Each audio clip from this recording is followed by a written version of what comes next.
Oi, gente, tudo bem? Meu nome é Ana Clara, sou estudante de medicina e hoje... Ai, gente, tô de saco cheio. E hoje o assunto vai ser sobre tontura. Eu perdi meu resumo aqui. Cara, mas basicamente a gente vai iniciar falando que a tontura, ela não é, vamos dizer, um diagnóstico. A tontura, ela é um sintoma e pra tontura você tem que fazer uma anamnese, vamos dizer assim, voltada pra tontura em si. Então, assim, e além do mais, como eu falei, como ela é um sintoma em si, ela pode estar presente em diversas causas, sabe? A gente vai ver que ela está presente desde em sistemas vestibulares, né? Que tem relação com o equilíbrio, que é dentro do ouvido em si. Tem relação com alguns problemas cardiovasculares, com problemas neurológicos. Então, assim, a tontura, ela por isso você tem que fazer uma anamnese específica para ela. Por exemplo, aqui no slide do professor, que eu acabei fechando, que eu vou ter que abrir de novo, tem um caso clínico falando o seguinte. Olha, quer ver? Ó, um homem tonto entra no pronto-socorro. Se você estiver acompanhando no slide aí, é o slide 2. José, 68 anos, busca a UPA de sua região devido à tontura intensa que começou hoje, enquanto descia as escadas de um shopping. O médico lhe solicita a tomografia de crânio e bioquímica básica, que vem tudo normal. Ele faz a aferição da pressão arterial, conta a frequência cardíaca e realiza a escuta cardíaca. Todos os valores estão dentro da referência. Então, ele opta por prescrever flunarizina, um comprimido ao dia, por 10 dias, que é um bloqueador de canal de Cássio de ação do sistema nervoso central. Vocês devem estar pensando, o que vocês acham da conduta dele? A conduta dele foi correta? Já respondendo vocês, não foi correta, não. Porque lembra que eu falei que a tontura, ela pode ser por várias causas? E aqui ele não pesquisou a causa dela direto. Ele já foi logo no tratamento, no diagnóstico, no tratamento assim e pronto, acabou, entendeu? Só que assim, uma coisa também principal que ele já pediu tomografia. A tontura, ela não é um diagnóstico, mas ela é clínico. É uma coisa clínica. Você não vai falar que o paciente está com tontura e classificar isso na tomografia. Quer ver? Então, olha só. A tontura... não é um diagnóstico, né? Mas vou falar que é um diagnóstico pra gente entender. É um diagnóstico, o diagnóstico de tontura, ele é clínico, não de imagem. Então você não confirma se o paciente está com tontura ou não através da imagem, de exame de imagem em si, tá? Foi o que eu falei, a tontura ela pode ter diversas causas, ela pode ser relacionada a uma vertigem, labirintite, neurite vestibular, pode ser um acidente vascular encefálico, esclerose múltipla, pode ser em relação a tumores, problemas cardíacos, deficiência múltipla no caso de visual, auditiva ao mesmo tempo, entendeu? No caso, 20%, aliás, 40% das causas da tontura é vertigem, tá? E 20% vai ser a vertigem paroxística, como que é o nome? Vertigem posicional paroxística benigna. Essa aqui é 20%, é a mais comum que tem.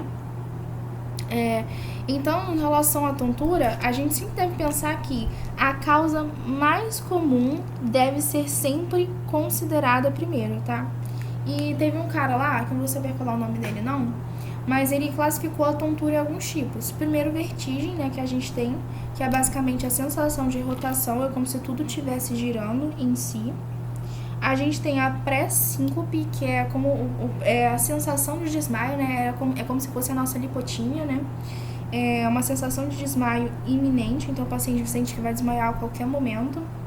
E o desequilíbrio, que é uma sensação de instabilidade. E o desequilíbrio não, tem mais um.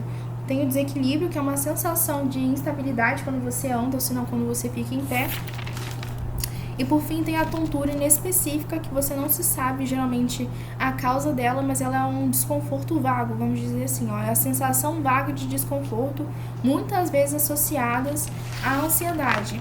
Então, se fosse pra gente classificar, como a gente classificaria os tipos de tontura? A gente classificaria em 5. O primeiro é a vertigem, que é a sensação de rotação, como se tudo estivesse girando. Pré-síncope, que é a nossa lipotímia, né, que é a sensação de desmaio que você tem. A tontura inespecífica, né, que a gente havia citado, são 4. 1, 2, 3, 4, são 4.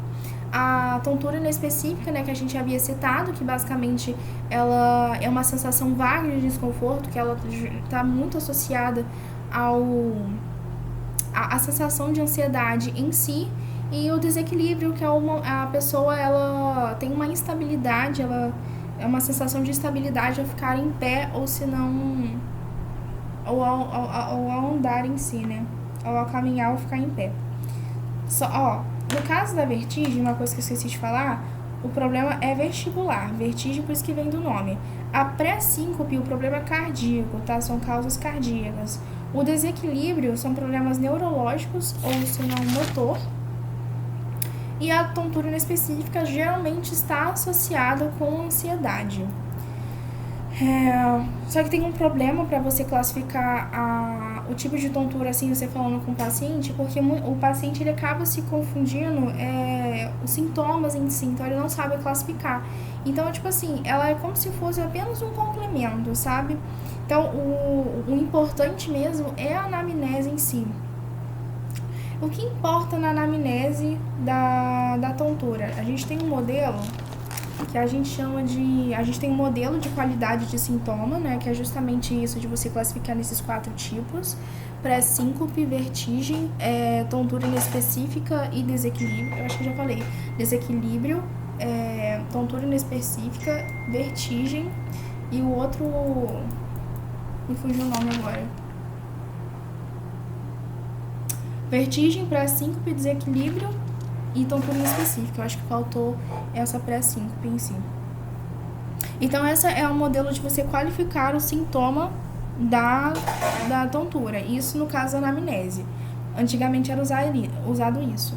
Hoje em dia, a gente usa um modelo que a gente chama de TITRATE. Que tá aí, que vem do inglês time, trigger, sei lá como você fala isso, e target examination. Não sei, gente, meu inglês é fraco, já falei com vocês. Se vocês estiverem escutando meu celular tocando, eu peço perdão, mas ele tá longe, eu não vou poder desligar o som dele. Então, o que é isso?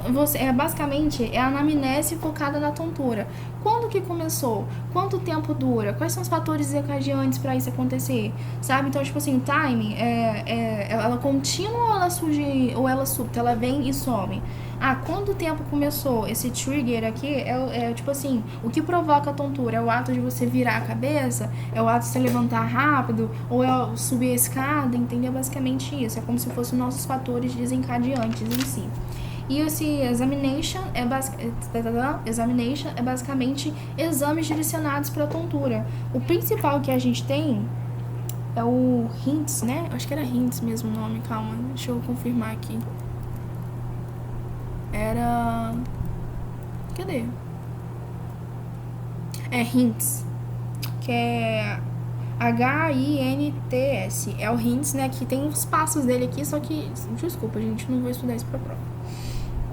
E em relação à vertigem posicional paroxística benigna, se por acaso lá na prova tiver pra você fazer o diagnóstico disso, sei lá, né? Vai que, né? Ela acontece em episódios curtos, é desencadeada por movimentar a cabeça em si e você tem uma sensação de rotação intensa. Então, realmente, o paciente tem uma vertigem aqui. Aí você confirma o diagnóstico com uma manobra de Dix-Haupt e você realiza o tratamento com uma manobra de Epley. Acho que é assim que se fala, que é basicamente você tem que reposicionar os cristais lá dentro. Alguma coisa em si, assim. Tontura é isso, é muito curtinho. Se você quiser específico demais, dentro do slide vai ter casos clínicos e tem os 3 passos do exame desse HINTS aí. Que eu não vou estudar, se cair eu dou um jeito lá de me virar, mas basicamente os 3 passos. O primeiro passo é o central, que é onde você tem que verificar se está normal, se tem uma rotatória multidirecional vertical, você tem desalinhamento vertical do olho, aí head impulse, reflexo vestíbulo ocular, nistagmo, test of skill, sei lá, o teste de escada do olho, aí tem um periférico, que é pra ver se você não tem uma alteração com nistagmo. Nistagmo, se não me engano, é a pessoa ficar vesga, eu acho que, eu não tenho certeza assim não, mas eu acho que é isso. horizontal, rotatório unidirecional, normal, e é isso, sabe? Qualquer dúvida, deixe no WhatsApp ou aqui nos comentários. Um grande beijo. Até a próxima.